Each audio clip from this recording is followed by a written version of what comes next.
जो हर गरीब कमजोर को कुपित करता रहा है। देश जातिवाद के खिलाफ मानवता की ओर संविधान के साथ बमुश्किल अभी 1-2 कदम ही चला। ये बिल बिला उठे हैं। इनके विधान की संविधान ने नसबंदी कर दी है। ये तकलीफ में है। ये वही राज चाहते हैं। इन वेदों के साथ मनु का विधान जस्टिफाई करना चाहते हैं, जिसमें मुख से ब्राह्मण पैदा हुआ, भुजाओं से क्षत्रिय पैदा हुआ, पेट से वैश्य और पांव से शूद्र पैदा हुआ, जिसमें समस्त भारतीय नारी शूद्र घोषित की गई। ये सब वैसा ही चाहते हैं। लेकिन इन अकल के अंधों ने कभी सोचा नहीं था कि मुख से थोड़ा ऊपर मस्तिष्क भी होता है, बुद्धि भी होती है, जिससे बुद्ध पैदा होते हैं, ज्योतिबा फुले पैदा होते हैं, पेरियार पैदा होते हैं, अंबेडकर पैदा होते हैं और जोशीले भगत सिंह पैदा होते हैं, जो इनके ईश्वर और उनके भेजे ग्रंथों की बखियां उधेड़ कर रख देते हैं। उसी बुद्धि से तरकशील जन्म लेते हैं, जो उस ईश्वर और उसके योजना आयोग के सदस्यों की हालत खराब करके रख देते हैं। भारत अब तरकशील भारत बन रहा है, जिसमें इनकी हैसियत भी वही होगी जो एक आम भारतीय की होगी। समता, समानता, बंधुता, भाईचारा इन्हें हमेशा के लिए सत्ता विहीन कर देगा। यही वो मूल कारण है जो इन्हें सोने नहीं देता, बेचैन कर रहा है। इसलिए ही ये वो हर पैंतरा अपनाते हैं, जिससे लोग इनके ग्रंथों से चिपके रहे, इन मुफ्तखोरों के लिए पैसा और प्रतिष्ठा जुटाते रहे। इनके पीछे लगा युवा वर्ग, मैं उसके लिए थोड़ी संवेदना रखता, क्योंकि ये वो भारतीय हैं जो वेदों पुराणों के अलावा भारत की भी चिंता करता है। किसी भी आर्य समाजी धर्मावलंबी को नीचा दिखाना मेरा मकसद नहीं। मेरा मकसद सिर्फ इतना है, कौन ज्यादा ताकतवर है, कौन विकट परिस्थिति में टिका रह सकता है।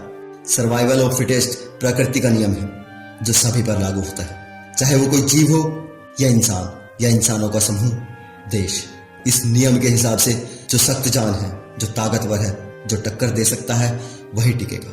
पूरे विश्व में विनाशकारी हथियारों की होड़ लगी है और इस रेस में ना चाहते हुए भी हमें दौड़ना होगा, क्योंकि हम एक देश है, और ऐसा देश जिस पर दुश्मनों की गंदी निगाह हर समय रहती है। और जिन लोगों के पीछे आप लोग लगे हैं, ये वही हैं जो वैदिक मंत्रों से दुश्मन को गिरा डालने के दावे करते हैं, जिसे ये सुनहरी वैदिक काल कहकर सपने दिखाते हैं। ये वेद ही हैं जिनकी वजह से हमारा देश बार बार गुलाम हुआ, बार बार लूटा है। 5000 सैनिकों को लेकर आया था गजनी और 50,000 हिंदुओं को मार गया था, मंदिरों को लूट कर ले गया था। इनके वैदिक मंत्रों से उस वक्त कोई दुश्मन अंधा नहीं हुआ, कोई आक्रांता भस्म नहीं हुआ, कोई लुटेरा घुटनों पर नहीं गिरा। कट कट गिरे तो मासूम भारतीयों के शीश, जिनको इन्होंने वेदों पुराणों मंत्रों की शक्ति ईश्वर वाणी के नाम पर बेवकूफ बना रखा था। तब उन्हें बचाने इन वेदों से ना विज्ञान निकला था, ना भगवान निकला था। वैदिक मंत्रों की शक्ति वाली स्तुति कप ने न तब कोई काम किया था, ना आज ही करती है। इन शास्त्रों से अब तक कोई शस्त्र बाहर नहीं निकला जो सीमा पार के घुसपैठियों को मार सके, बल्कि जो शस्त्र निकला वो अपने ही गरीब और नासमझ लोगों की मानसिकता को कुंद करता रहा है। हजारों वर्षों तक वर्ण व्यवस्था के नाम पर, जातियों के नाम पर भारतीय को भारतीय से जुदा करता रहा है और आज भी कर रहा है। इन वेदों में साफ साफ लिखा है, अगर हवन के लिए रुपया पैसा कम पड़े तो शूद्र को लूट लो, उसे संपत्ति रखने का कोई अधिकार नहीं। अगर स्वर्णों के समक्ष कोई शूद्र सैया पर बैठे तो राजा को आदेश है उसे कठोर दंड दे, उसके नितंब काट दिए जाए। अगर कोई शूद्र वेद पाठ करे या सुने, उसके कानों में पिघला हुआ लाख डाल दिया जाए। ये है विधान इनका, जिसे ये ईश्वर रचित कहते हैं। सोचिए, अगर ये ईश्वर रचित है तो वो ईश्वर कितना नीच है। क्या ऐसे ग्रंथों को धरती पर भेजने वाला वो ईश्वर पूजा का पात्र हो सकता है? ये सवाल अपने आप से पूछिए। ये वेद पुराण ग्रंथ किसी ईश्वर ने नहीं लिखे, ये वैदिक वैज्ञानिक खुद जानते हैं। इन वेदों में कोई भगवान नहीं, कोई विज्ञान नहीं। अगर वेदों में कोई विज्ञान होता तो ये कब का निकाल चुके होते। ये बहुत पुराना षड्यंत्र है, जिसे सदियों पहले भगवान का नाम लेकर फैलाया गया था, अब विज्ञान का नाम लेकर फैलाने की कोशिश की जा रही है। हमारा देश भुखमरी, गरीबी और बेरोजगारी से जूझ रहा है। इन्हीं अनास्थाओं की वजह से इस देश का भूखा युवा उन्मादी बना दिया है इन्होंने। जिसे भारत का मुस्तकबिल होना चाहिए था, उसे ये खोखले गर्व के घोड़े पर बैठाकर धर्म का झंडा थमाकर किस काल में ले जाना चाहते हैं, पूछिए इनसे। विदेशी अपने आविष्कार कर रहे हैं, नई नई तकनीक ईजाद कर रहे हैं, हमें महंगे दामों पर बेच रहे हैं। हम सिर्फ बाजार बने हुए हैं, सिर्फ इन्हीं मूर्ताओं की वजह से। ये धर्म के धंधेबाज, इनके पास कई तरह की अफीम है।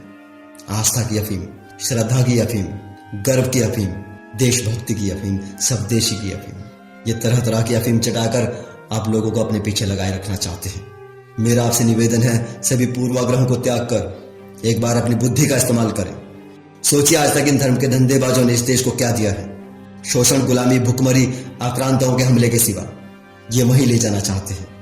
ये बस किसी भी तरह अपनी सत्ता चाहते हैं। समय है दोस्तों, संभल जाइए। मानवता और वैज्ञानिक चिंतन के साथ देश को आगे बढ़ाइए। ये सभी धर्म कभी इंसान की जरूरत थे, परिवर्तन के लिए थे। आज ये दकियानुसी है।